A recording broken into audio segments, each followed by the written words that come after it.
Assalamualaikum warahmatullahi wabarakatuh. Kembali lagi di channel Santri NU. Semoga teman-teman yang sedang beraktivitas dipanjangkan umurnya, dilancarkan rezekinya. Oke teman-teman, pada kesempatan kali ini kita akan membahas Tri Tauhid ala Wahabiyah. Mereka itu hanya bisa membid'ah-bid'ahkan suatu amalan, tapi dirinya malah mengatakan Tri Tauhid teman-teman. Ya mungkin teman-teman sudah tahu tentang videonya.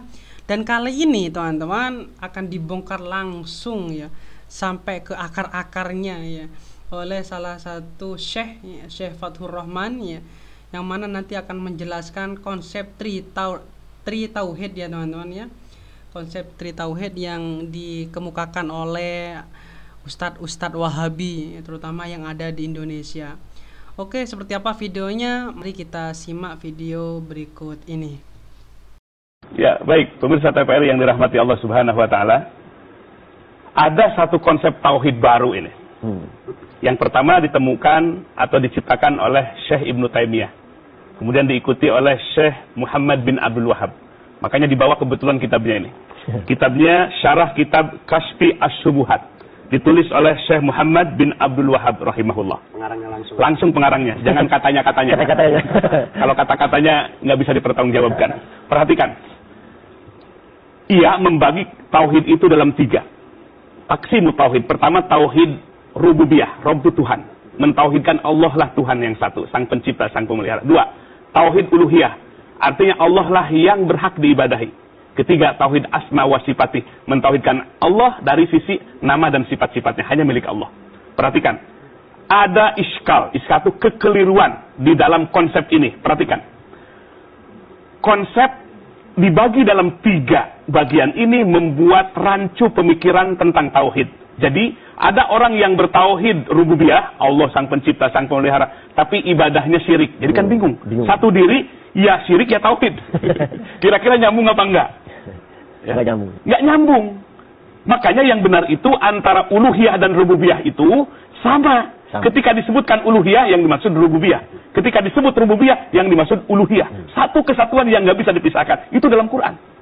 Ketika dipisahkan terjadi kerancuan. Dan pada gilirannya, taksimu tauhid, pembagian tauhid ini adalah menghantam orang-orang yang berwasilah. Dianggap orang yang berwasilah kepada para wali Allah, bertabaruk kepada para wali Allah, dianggapnya beribadah kepada mereka. Ini yang fatalnya. Karena uluhiyah tadi itu. Karena uluhiyah beribadah kepada Allah hanya kepada Allah dengan pengertian yang salah. Nah, maka oleh sebab itu, mari kita perhatikan. Disebutkan dalam kitab ini, ada 2 musyrik. Ada musyrik yang awal, yaitu dulu di masa Nabi. Ada Abu Jahal, ada Abu Lahab, itu sponsornya itu. Tokoh-tokoh musyrikun. Ada yang kedua, musyrikun mutaakhirun. Orang-orang musyrik yang akhir itu apa? Di masa Muhammad bin Abdul Wahab ada. Siapa? Orang-orang muslim yang bertawasul ke makom Nabi dan berwasilah kepada makom wali Allah. Disebut musyrik yang akhir. Jadi ini yang hadir yang suka bertawasul kepada Nabi kita, bertawasul kepada wali-wali Allah, lebih syirik dibandingkan syiriknya Abu Jahal dan Abu Lahab. Ini kitabnya. Inilah yang membuat faktor ricuhnya umat Islam di seluruh dunia. Termasuk di Indonesia. Termasuk di Indonesia. Jadi orang yang bertawasul, berziarah ke makam wali-wali Allah, itu namanya bertawasul atau bertabaruk. Disirikan oleh mereka. Dalam kitab Kashfu Asy-Syubuhat ini. Bahkan syiriknya lebih berbahaya, lebih berat dibandingkan dengan syiriknya musyrik yang awal. Jadi kita ini syiriknya ini lebih berbahaya dibandingkan syiriknya Abu Jahal dan Abu Lahab yang menyembah berhala. Karena kita dianggapnya menyembah wali-wali Allah dengan berziarah kepada mereka. Nah ini contoh kitab terjadi iskal. Iskal itu kekeliruan, kerancuan pemikiran dalam bab tauhid. Akhirnya mengkafirkan, memusyrikan, membid'ahkan kepada amalan-amalan kaum muslimin. Maka oleh sebab itu ini yang belajar bertawasul, kita jangan gulu berlebih-lebihan. Gulu itu begini, dulu di zaman para nabi pun, itu berhala-berhala itu nama-namanya, itu adalah nama orang-orang soleh. Kemudian gulu itu berlebihan. Yang tadinya hamba, gulu berubah jadi Tuhan. Itu gulu namanya. Asalnya hamba-hamba Allah yang dihormat-hormat, kemudian gulu berlebih. Jadi Tuhan, jadi ilah. Itu namanya gulu.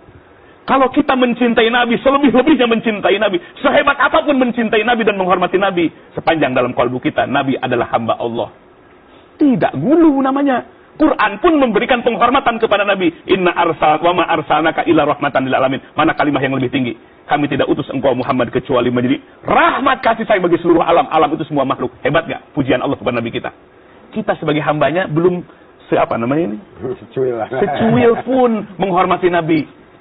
Dan tentu akidah kita tidak akan berubah. Cinta kepada Nabi tidak akan berubah. Nabi menjadi Tuhan. Nah, jadi itu akidah namanya.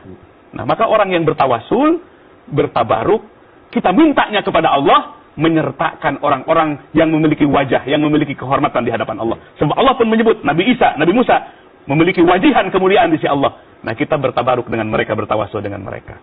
Jadi ini namanya bab wasilah. Nah, maka sebab itu nih, kita berhati-hati jangan sampai ya Allah mengkafirkan, memusyrikan kepada orang yang bertawasul, kepada orang yang berziarah ke kubur. Makanya jangan sampai, ini ada juga orang yang berlebih-lebihan begini. Ziarah ke makam wali anu. Kata kuncennya, kalau bawa tanah ini, dulu wali ini, katanya ini tempat penyimpanan berasnya para wali. Kalau dibawa tanah ini, jadi beras. Nanti di rumah berasnya jadi banyak. Jangan berlebih-lebihan begitu. Kita berziarah ke wali itu mendoakan mereka, sekaligus mohon kepada Allah dengan kemuliaan wali-wali Allah Subhanahu wa ta'ala. Itu namanya berwasilah yang benar. Berwasilah tanpa